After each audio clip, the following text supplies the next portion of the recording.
My parents asked I buy my sister a house after I helped my brother with medical bills and threatened to cut contact if I refused. At 36, I have lived my entire life in a family dynamic marked by favoritism and painful contempt. My sister, Nancy, 28, has always been Mom's golden child, while my brother, Damon, 34, and I felt relegated and constantly put in second or third place.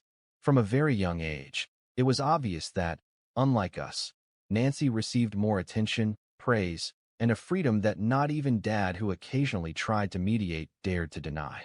This preference manifested itself in many ways over the years. I remember when I was 12 and excited to wear a new dress, Nancy did not hesitate to cruelly comment, "It makes you look even wider than usual." Instead of protecting us, Mom laughed and downplayed the offense, justifying that Nancy was just kidding. However, that comment left a mark of shame I never forgot. Nancy had an innate talent for detecting our insecurities and exploiting them. During family gatherings, it was not uncommon to hear her belittle our life decisions, our appearance, or even our accomplishments. On one occasion, while Damon was enthusiastically talking about his passion for literature and his intention to study it, she loudly labeled him a jobless burden in front of the whole family. The atmosphere became tense, and although Dad muttered something in his defense, Mom let it slide with that indulgent smile she always showed toward Nancy. The pain and humiliation were not limited to public moments. After a particularly exhausting week at work, while venting to Nancy about my fatigue, her words hit me with a coldness that, even today, chills me to the bone. "You look like you have not slept in days, and honestly, no man wants a nerdy, exhausted woman who looks like she has aged 10 years in just 2. That phrase, seemingly designed to destroy my self-confidence, left me in stunned silence for weeks. The situation worsened when, in a completely different context, unexpected demands arose. My spoiled sister demanded that I buy her a house, taking advantage of the fact that I had helped Damon with his medical bills. Faced with my refusal, Mom responded sharply, threatening to cut off family contact, and, in an even more disconcerting twist, tried to give her control of the family business. For a long time, Damon and I lived with deep resentment, not only toward Nancy for her constant derogatory comments and cruelty, but also toward Mom, who refused to acknowledge the obvious bias. Instead, she justified it as just jokes. Even in our arguments, we pointed out that our animosity was directed as much at Nancy as at Mom's intransigence, making it clear how the family dynamic had left unerasable scars. A crucial part of this complex web was altered 8 years ago, after Dad's death. He was, in a way, the glue that held our family together. Despite his imperfections, and having spoiled Nancy excessively, he was no longer there to mediate or balance situations. Dad's loss was the catalyst that caused Damon and me to begin distancing ourselves from Mom and Nancy. What initially started as an effort to maintain some contact became a conscious decision to limit our exposure to the toxicity that had always surrounded us. Looking back, I understand that many of Nancy's behaviors, her constant need to put others down, probably stemmed from her own insecurities, fueled by a dependence both financial and emotional on our parents, and by a career that, instead of being a profession, became an inconsistent hobby. However, for Damon and me, every hurtful word and every display of favoritism were painful lessons that shaped our self-perception and forced us to build walls to protect ourselves. From the beginning, every attempt to maintain contact felt forced. Every phone call and every visit became uncomfortable, almost artificial, and in those brief encounters, Mom would often say or do something that reinforced our urge to distance ourselves. She would often make some effusive comment about Nancy's non-existent achievements or subtly criticize our decisions, reminding us of the reasons we had already distanced ourselves. I especially remember a tremendously awkward Christmas dinner. Mom spent the entire evening unreservedly praising Nancy's supposed artistic talent, displaying some truly questionable designs she had supposedly created for an important client who turned out to be a distant relative. Meanwhile, she completely ignored Damon's recent promotion and my successful completion of a major project at work. It was a brutal reminder of the dynamic we longed to leave behind. Over time, Damon and I began to come up with increasingly elaborate excuses, We would say we were overwhelmed with work, that we had prior commitments, or that we were feeling unwell, any excuse to avoid those emotionally costly encounters. We came to understand that distance was the best way to preserve our mental and emotional well-being.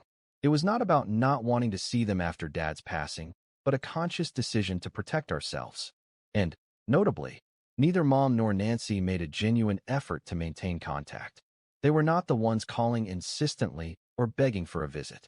It was as if, tacitly, we had decided to live in separate orbits. A few years ago, Damon suffered a serious accident that fractured his ankle. At the time, he was between jobs and devoting all his energy to launching an online magazine. With tight finances and medical bills piling up, fortunately, the CFO of a successful company, offered to help him cover the expenses.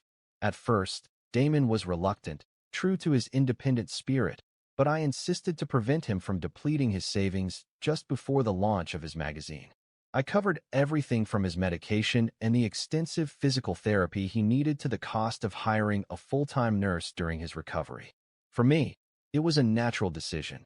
It was not about the money, but about supporting my brother, showing him my unconditional love. However, this act of generosity opened the door to a grotesque precedent in Mom's mind, and especially Nancy's. Just a few weeks later, I received a call from Nancy that left me speechless. It was so bold and strange that at first I thought it was a joke. Nancy told me that she wanted to buy a luxury penthouse, not just any apartment, but a penthouse, and that she needed my financial help. She justified her request by saying that she was embarrassed to be living with Mom at 28, and that, since I had helped Damon, I should do the same for her. She failed to mention, however, that she only had half the money needed to afford such a property. My reaction was immediate, a mix of disbelief and growing anger.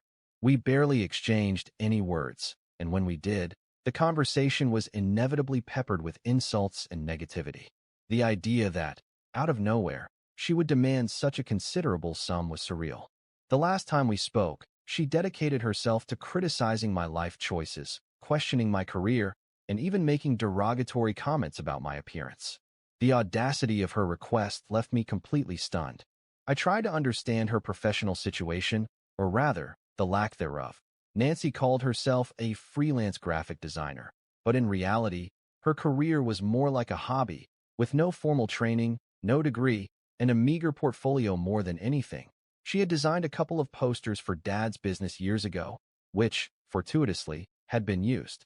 She seemed to pretend to have an exclusive client list. The reality was that her clients were mostly family friends, recruited by Mom's insistence. Clearly, this professional situation did not justify the purchase of a penthouse at all. Given this situation, I was forced to give her a resounding no.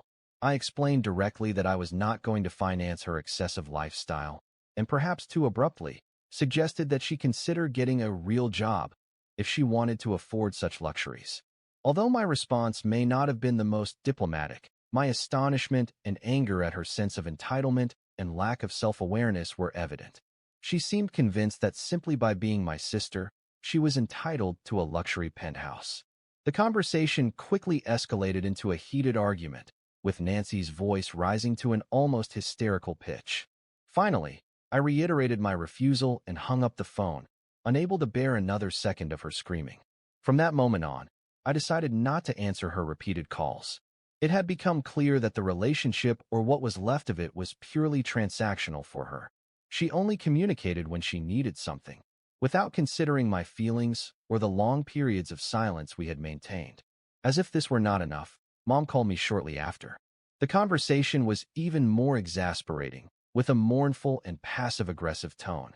She complained about how unfair I was being to Nancy, accusing me of not favoring her, claiming that because she had raised me in that family, I somehow owed her something. That is when Mom dropped a crucial piece of information.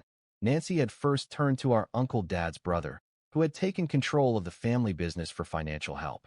Quite sensibly, he had rejected her request. This demonstrated Nancy's level of desperation and made me feel even more disregarded, realizing that I was simply her second choice. To give some context, I had deliberately chosen to pursue a career outside the family business. Neither Damon nor I wanted to get involved in that dynamic. and Nancy only showed interest when it suited her, especially after Dad passed away. After his death, Dad's brother took over the company, while Mom lived comfortably off the stock Dad had left her in his will. It was then that Mom confessed that her financial situation was somewhat unstable, largely due to Nancy's extravagant spending. She claimed that if I contributed money for the penthouse, it would be easier for her to manage things in the future. In other words, she wanted me to subsidize Nancy's lifestyle to avoid bigger problems. Finally, Mom resorted to the classic guilt trip, threatening to cut off all contact if I did not agree to her demands. I flatly refused to comply with her demands, which, frankly, was laughable considering we had already had very little contact for a long time. Calmly, I pointed out the hypocrisy of the situation and let her know that this was not my problem. Nancy could get a job or continue living with her until she was 35, for all I cared. My anger, contained for years, exploded at that moment. I did not hesitate to vent all my accumulated frustration. I told her that she had no right to accuse me of favoritism when she had been the one practicing it all my life. I reminded her that Damon and I had accepted years ago the reality of her blatant favoritism in a clearly dysfunctional family. I made it unequivocally clear that I had my own life, responsibilities, and priorities. She responded by yelling, accusing me of ingratitude and disrespect, to the point of claiming she did not want to hear from me again. I smiled skeptically, since, really, what difference would it make? We barely spoke anyway. I took the opportunity to remind her that my wedding was coming up, which indirectly made it clear that her presence was no longer necessary in my life. Then I hung up the phone and proceeded to block her and Nancy on all social media. I should clarify an important detail I did not mention before. I am engaged to a wonderful and understanding man named Andrew, 37, with whom I have been in a relationship for almost 5 years. He has been incredibly supportive of the complexity of my family situation. At first, I considered inviting Mom and Nancy to the wedding out of pure obligation and in the hope of maintaining some family harmony. However, after that explosive call, that option disappeared completely. The outcome of the confrontation was not as straightforward as I had hoped. Although Mom could not communicate with me directly, she contacted Andrew through social media. In a message, she gave her highly biased version of events, expressing her deep disappointment in me, declaring that from that moment on, she would definitely cut me out of her life. Despite knowing I was right, I felt a pang of guilt. It is a strange and irrational feeling, probably a product of social conditioning that teaches us that family is the most important thing, no matter how toxic the relationship. On the other hand, Andrew, at first, had difficulty fully understanding the situation, as he comes from a very close, loving, and supportive family. The idea that a mother and sister could behave so maliciously was completely foreign to him. Initially, he even felt some sympathy for Mom and Nancy, seeing them as the victims of the situation. He did not grasp the depth of the dysfunction, which created a temporary but significant tension between us. I was forced to justify my actions and retell the story. Update 1. Fortunately, the support I received from strangers on Reddit who had already followed part of this saga was incredibly comforting. Their comments, shared experiences, and unconditional support dispelled those lingering doubts, reminding me that I was not alone and that I had every right to protect myself from toxic people, even if they were family. Damon, as always, reinforced the online support, recalling multiple instances where Mom and Nancy demonstrated their manipulative behavior, constant negativity, and complete lack of empathy. He assured me that my feelings were valid and that I was not overreacting. After all, he had experienced similar situations. The turning point came when Damon met with Andrew and explained the situation from his perspective, with concrete examples and detailing the history of our family dynamics. Damon painted a clear picture of the emotional toll we had both suffered. Hearing from someone who had witnessed the dysfunction firsthand caused Andrew's opinion to change almost immediately. He finally understood the situation as it was, a toxic and deeply unhealthy family dynamic from which I needed to distance myself. Andrew apologized for his initial doubts, admitting that his own positive family experiences had blinded him to the reality of my situation. He even commented that his parents would never behave that way, becoming my staunch defender and fully supporting my decision to cut ties with Mom and Nancy. We acted accordingly. We blocked both of them on all platforms. Andrew, Damon, and I. Update 2. Just when I thought the drama was over, another unexpected twist emerged. My uncle Dad's brother and current head of the family business urgently contacted Damon and me. With a worried and almost desperate voice, he informed us that Mom was planning to transfer a substantial portion of her shares in the company to Nancy. And these were not just any shares, but voting shares, which would give Nancy significant control over the business. My uncle's reaction was immediate and firm rejection. He was convinced it was a disastrous decision, a true breeding ground for disaster, as he knew, like everyone else, that Nancy completely lacked the necessary competence to manage business matters. She had neither the knowledge nor the interest beyond her superficial desires. According to him, giving Nancy voting power was a catastrophic mistake that could jeopardize the entire company. He further explained that although Mom technically had voting power, she had always delegated that responsibility to him, trusting his judgment to make sound decisions and without interfering in the daily management of the business. From the beginning, I felt great unease at the prospect of Nancy taking control. I was worried that this would lead to endless arguments, power struggles, and potentially disastrous decisions driven by Nancy's whims and Mom's blind favoritism. I made it clear that I never wanted to be involved in constant family disputes over every aspect of the business. Damon and I were immediately concerned. We knew that the success of the company was not only crucial for our uncle, but also for the livelihoods of numerous employees. In addition, we felt a responsibility and loyalty to our father's legacy. We reluctantly concluded that we could not stand idly by in the face of what appeared to be an impending catastrophe, and felt morally obligated to intervene. We decided to talk to Mom. Despite the strained relationship and the recent explosive confrontation, we felt a special commitment to our uncle, who, after Dad's death, had given us incredible support and shown great kindness. He had always looked out for us, and we could not, in good conscience, leave him alone to face this potential disaster. We were worried about the future of the company and committed to protecting it, even if it meant confronting Mom and Nancy again. Update 3. Determined to act, we prepared to see Mom, aware that Nancy would be present, which would make the conversation much more complicated. We knew the meeting would be unpleasant, but we considered it necessary. As expected, Nancy sat imposingly beside Mom, almost like a guard dog. We began the conversation by expressing our total opposition to the idea of giving Nancy voting shares. For us, it was a completely absurd proposal. Mom initially adopted a stance of icy silence, ignoring us, until she changed tactics and stated that we had no right to interfere in her decisions. Nancy's response was predictable. She started yelling, accusing us of envy and not having been more interested in the family business, even going so far as to imply that we were acting like we owned the place. Her tone became increasingly shrill, and her face contorted with rage, creating a deeply tense and unpleasant atmosphere. I tried to reason with Mom, appealing to her logic and sense of responsibility. I reminded her repeatedly that Dad had made it clear on numerous occasions that he did not want his daughters involved in the daily management of the company, having placed his full trust in our uncle to avoid family disputes and legal problems. I told her that I had chosen a different career path out of respect for Dad's wishes, and begged her, almost pleaded with her to reconsider her decision, thinking about the possible consequences and the damage it could cause to the company, to our uncle, and to those who depended on it.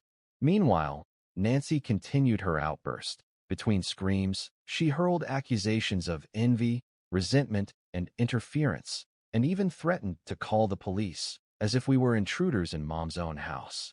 Her behavior seemed to stem from a deep fear. She sensed, on an internal level, that her financial security and her entire lifestyle depended on Mom's control of the company. The idea of losing that support and having to fend for herself filled her with panic. Also, I have the impression that during Nancy's outburst, Mom remained intentionally silent to make me feel guilty, as if I was attacking her.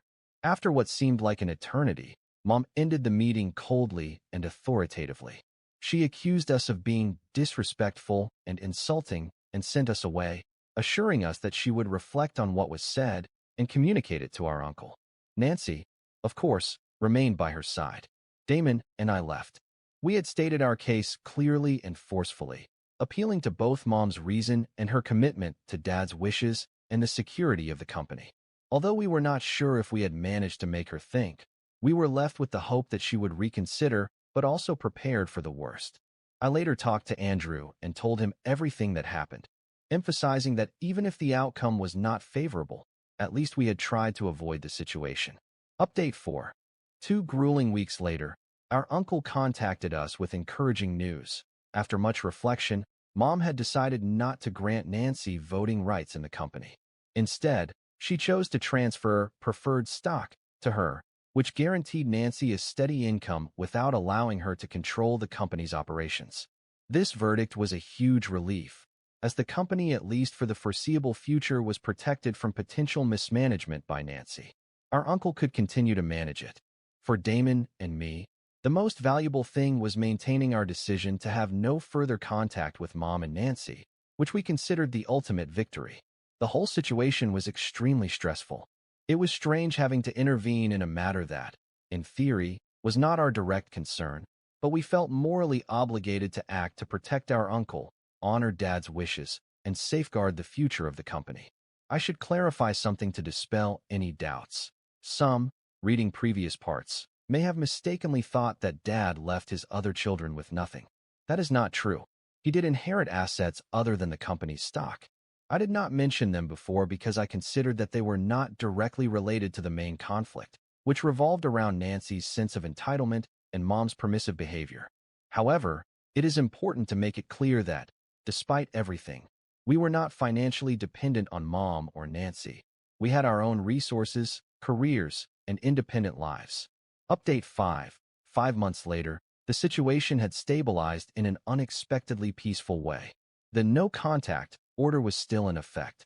My wedding is in a week, and the invitations have already been sent, excluding Mom and Nancy, as expected. Our relatives with whom we do maintain relationships have informed us about the emotional outburst the news has caused. Apparently, Mom and Nancy are losing control. They found out about the celebration through our uncle who was invited and have been trying to sabotage the event. They have contacted other relatives to dissuade them from attending and spread lies and distortions about me, posing as the innocent victims. All of this is, essentially, typical manipulative attention-seeking behavior.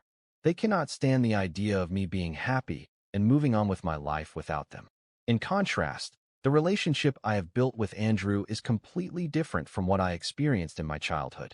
He is loving, attentive, supportive, and honest, and he has shown me that family should not be a condition for affection. I remember Nancy's harsh and hurtful taunts, how she used to say I would end up a lonely workaholic with no boyfriend. But the reality is different. I am happy, successful, and about to marry the love of my life. And Damon, for his part, is proving to everyone who doubted his passion for literature how wrong they were.